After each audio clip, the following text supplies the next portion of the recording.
আমার নাম ইশতিয়াক ইমন, আমি ৭১ টেলিভিশনে কাজ করি। যাদের ফেসবুক অ্যাকাউন্টগুলো হ্যাক করার কথা আমরা শুনেছি আপনাদের প্ল্যাটফর্ম থেকে, সেই প্ল্যাটফর্মটা কি, আসলে আপনারা এটা হ্যাক করেছেন কিনা, করলে কেন করেছেন, কাদের কাদেরটা করেছেন?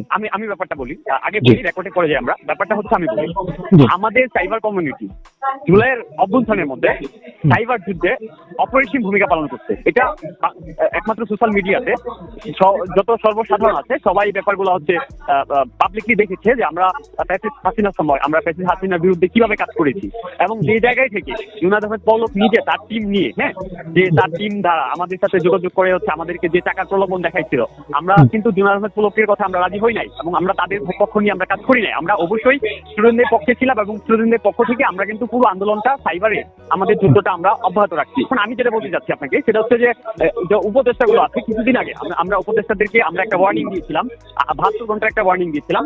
সেই ওয়ার্নিংটা হলো যে উপদেষ্টা ফারুকীকে অপসারণের জন্য। উপদেষ্টা ফারুকীকে অপসারণ যদি না করা হয় সেই ক্ষেত্রে বাংলাদেশের সাইবার স্পেসে আমরা অ্যাটাক চালাবো, আমরা তাদেরকে বলেছি, ঠিক আছে?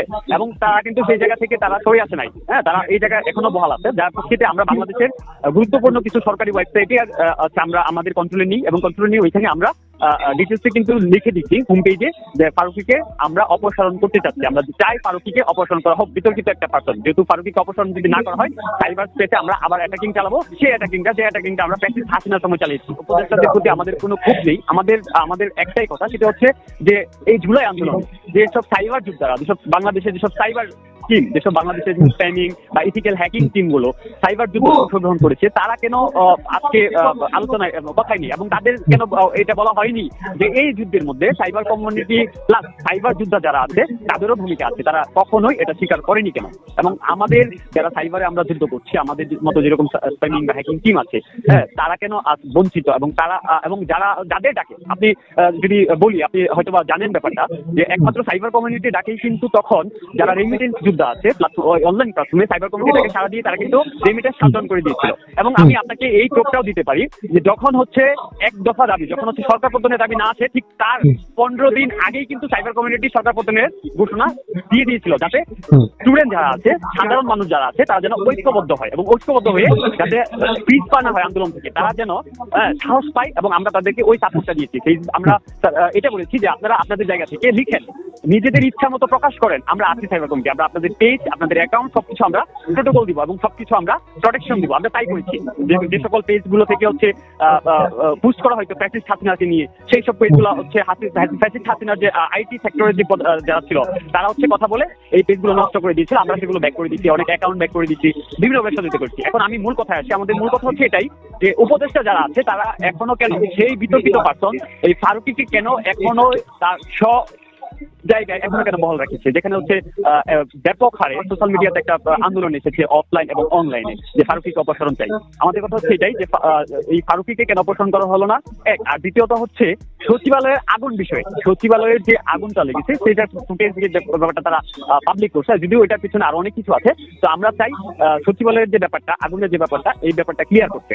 সাইবার কমিউনিটি সবসময় একই কথা বলেছে যে সাধারণ ছাত্র জনতা এবং সাধারণ মানুষের পাশে থেকে তারা যে ডাক দিয়েছে সাইবার কমিউনিটি, যদি সেটা যৌক্তিক মনে হয় এবং সেই যৌক্তিক ডাককে তারা সাপোর্ট করে আমরা সাইবার যুদ্ধ চালিয়েছি। সুতরাং আমরা মনে করি যে এই উপদেষ্টা মণ্ডলী থেকে ফারুকীকে যদি অপসারণ করা না হয়, বাংলাদেশে বড় ধরনের সাইবার অ্যাটাক আসতেছে এবং সেটার জন্য দায়ী থাকবে বর্তমান যে আন্দোলনের বিপ্লবী যে দুজন উপদেষ্টা আসিফ এবং নাহিদ। এদের এই আগামীতে যে সাইবার যুদ্ধটা আসবে বাংলাদেশে এবং সাইবার স্পেসের যে যুদ্ধটা হবে সেটার জন্য দায়ী থাকবে এই দুজন কোনোভাবেই দায়ী এড়াইতে পারবে না। আচ্ছা, একটু বলবেন ভাইয়া যে এখনো আপনার কাদের ফেসবুক অ্যাকাউন্টটা এখন পর্যন্ত আপনাদের নিয়ন্ত্রণে নিয়ে গেছেন? এখন আমি ব্যাপারটা ক্লিয়ার করি, সেটা হচ্ছে যে আমাদের কখনোই আপনি যে ব্যাপারটা বললেন যে কাদের অ্যাকাউন্ট গুলো আমরা আমাদের কন্ট্রোলে কোনো অ্যাকাউন্ট নেওয়া হয়নি এবং কোথাও কিন্তু বলা হয়নি যে আমাদের কন্ট্রোলে নেওয়া হয়েছে। হ্যাঁ, এখন আমি আপনাকে বলি যে দুইজনের অ্যাকাউন্ট হচ্ছে রাফি আর হচ্ছে ওই হ্যাঁ তাদের অ্যাকাউন্ট হচ্ছে ডিসেবল হয়েছে। বাকি যারা আছে উপদেষ্টা বলেন, বাকি সমন্বয়ক যারা হাসনাত এবং সার্জিস বলেন, তাদের অ্যাকাউন্ট বা পেজ তারা হচ্ছে সিকিউরিটির জন্য কিন্তু সাময়িকভাবে ডিঅ্যাক্টিভেট করে রেখেছে। ঠিক আছে, তারা ডিঅ্যাক্টিভেট করে রেখেছে, বিভিন্ন মহলে এগুলোকে প্রচার করছে যে তাদের অ্যাকাউন্ট ডিসেবল করা হয়েছে, তাদের পেজ ডিসেবল করা হয়ে গেছে। যেহেতু তাদের পেজগুলো হচ্ছে ডিঅ্যাক্টিভেট, সেহেতু হচ্ছে ফেসবুকে পাচ্ছি না, এই জন্য একজন এক একভাবে এই ব্যাপারগুলো হচ্ছে নিচ্ছে ব্যাপারটা। আসলে কিন্তু মূল পয়েন্ট হচ্ছে যে তারা তাদের পেজগুলো ডিঅ্যাক্টিভেট রেখেছে সিকিউরিটির জন্য। জন্য টোটালি ক্লিয়ার করতে চাই যে সাইবার জুলাইয়ের অভ্যুত্থানের মধ্যে যে সকল সাইবার যোদ্ধারা আছে এবং তাদেরকে এখন বর্তমান যে সমন্বয়ক বা উপদেষ্টা মন্ডলী আছে এবং তাদেরকে সেটা এই বর্তমানে বাংলাদেশের সাইবার যোদ্ধা যারা আছে তাদেরকেও সাইবার যোদ্ধা হিসেবে স্বীকৃতি দিতে হবে যে এই জুলাই অভ্যুত্থানে ফ্যাসিস্ট হাসিনার বিরুদ্ধে সাইবারে একমাত্র যারা যুদ্ধ করেছে তাদেরকে তাদের স্বীকৃতি দিতে হবে। নয়তো আমি মনে করি যে বাংলাদেশের সাইবার স্পেস বর্ডারে যেরকম হচ্ছে আমরা সিকিউরিটি দিই, আমাদের বাংলাদেশের সাইবার বিভিন্ন প্ল্যাটফর্ম এখন অনেকটাই হচ্ছে নড়বড়ে। আমি বাংলাদেশের গভর্নমেন্ট সেক্টরগুলোতে আমি এখন প্রকাশ করতে যাচ্ছি না কোন কোন সাইট বাংলাদেশ ব্যাংক সহ এবং কোন কোন সেক্টরগুলো সাইবার নিরাপত্তাহীনতায় আছে, এগুলো আমি আসলে প্রকাশ করতে চাচ্ছি না। আমি মূলত এটা বলতে চাচ্ছি যে বাংলাদেশের মধ্যে এখনো বিতর্কিত উপদেষ্টাগুলো কেন বহাল আছে এবং বিতর্কিত যেখানে বাংলাদেশের দুইজন বিপ্লবী উপদেষ্টা আছে, যেখানে আসিফ এবং নাহিদের মতো দুইজন উপদেষ্টা থাকার পরেও বিতর্কিত পার্সনদেরকে কেন হচ্ছে উপদেষ্টাতে আনা হয় এবং উপদেষ্টাদেরকে কেন বহাল রেখে এত আন্দোলন বা তাদেরকে নিয়ে এত কথা হয়েছে। যেমন হচ্ছে সমন্বয় যে হাসনাত এবং সার্জিস তারাও কিন্তু হচ্ছে একদিন দুদিন তিন দিন কথা বলছে, কিন্তু পরবর্তীতে নতুন বাংলাদেশ হচ্ছে একটা ইস্যু, একের পর এক ইস্যু চলে আসে, তখন কিন্তু ওই পুরনো ইস্যুগুলো হচ্ছে ধামাচাপা পড়ে। ঠিক তাই এখন আমরা কিন্তু ভুলি নাই, আমাদের কথা আমরা এখন অটুট আছি। পার্সনকে অবশ্যই অপসারণ করতে হবে এবং অপসারণ করে মানুষ যারা হচ্ছে আমাদের মতো যারা সাইবার যোদ্ধা আছে, সাইবার কমিউনিটির মতো যারা হচ্ছে জুলাই অভ্যুত্থানে হচ্ছে আন্দোলনে সক্রিয় ছিল, তাদেরকে স্বীকার করতে হবে যে এই অনলাইন প্ল্যাটফর্মের মধ্যে সাইবার যোদ্ধাদের এই আন্দোলনে ভূমিকা অপরিসীম, প্লাস যারা হচ্ছে রেমিটেন্স যোদ্ধা আছে প্রবাসী তাদের ভূমিকা অপরিসীম। তারা কেন এটা প্রকাশ করতে চাচ্ছে না যে রেমিটেন্স যোদ্ধাদের অবদানগুলো তারা কেন স্বীকার করতে চাচ্ছে না? আজকে রেমিটেন্স যোদ্ধারা যদি ফ্যাসিস্ট হাসিনার সময় জুলাই অভ্যন্তরে যদি তারা হচ্ছে এই রেমিটেন্স শাটডাউন না ঘোষণা দিত, তারা যদি রেমিটেন্স পাঠাইতো, যেখানে আপনি দেখেন জুনায়েদ আহমেদ পুলক কিন্তু হাত জোর করে যারা হচ্ছে প্রবাসী আছে তাদেরকে কিন্তু হাত জোর করে বলছে যে আপনাদের জন্য আমরা ব্যাংক খোলা রেখেছি, আপনারা রেমিটেন্স পাঠান। এটা কিন্তু জুনায়েদ আহমেদ পুলক বলেছিল হাত জোর করে বাঙালির সাথে এই আন্দোলনের সময়টাই। সুতরাং আমি মনে করি আন্দোলনে সবারই অবদান আছে, এখানে আমি বলছি না কাউকে ক্রেডিট দিতে, আমি এটাই চাই যে সবাই জানুক এই ব্যাপারগুলো, যে এখানে সাইবার যোদ্ধা যারা আছে তারাও এই যুদ্ধে অংশগ্রহণ করেছে এবং ব্যাপক ভূমিকা পালন করেছে এবং যারা হচ্ছে প্রবাসী আছে রেমিটেন্স যোদ্ধা আছে তাদেরও ভূমিকা অপরিসীম। এই বিষয়গুলো তারা হচ্ছে প্রকাশ করুক, মানুষের মধ্যে আনন্দ প্রকাশ করুক। আমাদের খুবের জায়গাটা হচ্ছে এই জায়গা। আর কোনো সরকারি ওয়েবসাইট বা কোনো জায়গাতে হামলা হওয়ার কোনো শঙ্কা আপনারা দেখছেন আরো হতে পারে?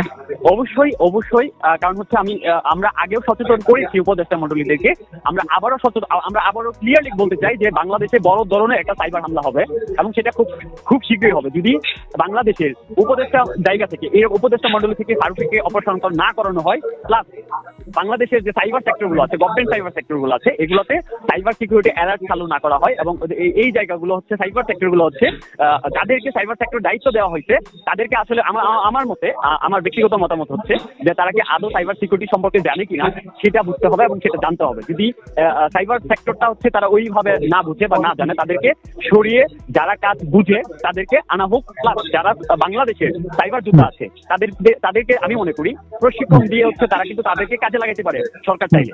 আপনি অন্য দেশ দেখেন, আমাদের বাংলাদেশ ব্যতীত অন্যান্য দেশ দেখেন, অন্যান্য দেশে হচ্ছে যারা সাইবার বা ইথিক্যাল হ্যাকিং নিয়ে কাজ করে, যারা সাইবার সিকিউরিটি নিয়ে কাজ করে, তাদেরকে কিন্তু ওই দেশের গভর্নমেন্ট কিন্তু একটা ফ্যাসিলিটি দেয় এবং তাদের থেকে সহযোগিতা নেয় এবং তাদেরকে একটা অবস্থান তৈরি করে দেয়। কিন্তু আমাদের বাংলাদেশের ক্ষেত্রে কিন্তু চিত্রটা ভিন্ন। কিরকম? সেটা হচ্ছে যে আজকে আমরা বাংলাদেশের যে সাইবার যারা যোদ্ধা আছে বা সাইবার সিকিউরিটি স্পেশালিস্ট যারা আছে তারা যদি কোনো কিছু করে, পরের দিন কিন্তু মামলাই হয়। আমরা বিগত ফ্যাসিস্টের সময় দেখেছি, আমার নিজের নামে মামলা হয়েছে, যখন আন্দোলন চলাকালীন সময় সাইবার কমিটির নামে মামলা হয়েছে, আমার বাসায় ডিজিএফ অ্যাটাক করেছে। হ্যাঁ, আমি আসলে আর কি বলবো, আমি আসলে এগুলো বলতে চাচ্ছি না। আমরা এটাই বলবো যারা সাইবারে কাজ করে, যারা সাইবার সিকিউরিটি স্পেশালিস্ট বাংলাদেশের, আমি মনে করি সরকারের একটা সুযোগ আছে তাদের থেকে বেছে নিয়ে